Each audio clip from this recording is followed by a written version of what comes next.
I've spent the last 12 hours combing through our research, and it all points to the same thing, which is given as how tariffs stand as they were announced, that's going to push the U.S. economy into recession. They're dramatic. It's a tax on businesses and households. It's going to cause them to retrench. It's worse than most expectations. I think the caveat is we don't know what the policy response will look like. We still have until April 9th for the majority of the tariffs to be enacted, so there could be a lot of negotiation. You have the Fed sitting with a lot of dry powder at 4 3/8%. They could bring rates down quite a bit, and you don't know what's going to happen overseas. You could see fiscal stimulus. Tell me what you read in the bond market. You've got your team of people. He has 12 people who report to him. The team, what you see across full faith and credit, high yield spread in all. What have you observed since 5 p.m. yesterday?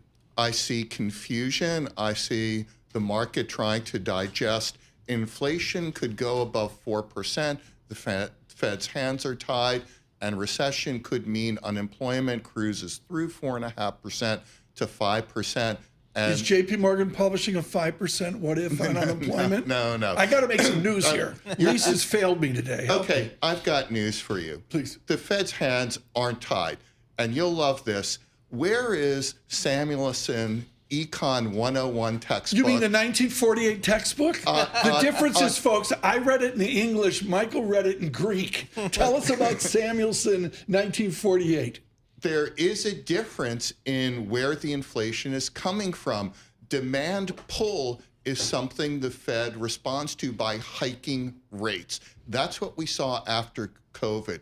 Cost push is what the Fed responds to by cutting rates because of the impact it has to businesses who see profitability erode and to households who see their purchasing power erode. Paul, did you see how Bob Michael's lapels widened down his suit? We're talking about the 1940s, exactly. Hey, so Bob, I mean, you're sitting there at JP Morgan Asset Management. What are you telling your men and women who are putting money to work today? What are you telling them to do today? Do you dive into the sell-off here? Do you just say we need to recalibrate here because there's a new world order, maybe a recession in the offing? I tell them bonds look great. Okay. This isn't a market with the Fed down around 0 and 1%, the ECB at -0.5%, -0.75%. This is a Fed at 4 3/8 with a lot of firepower to bring rates down. If there is no grand bargain and these tariffs hit in full force and there's some retaliation, the Fed could bring rates down 200 basis points, 2.25%, 2.5%. The entire Treasury curve goes down to the low twos.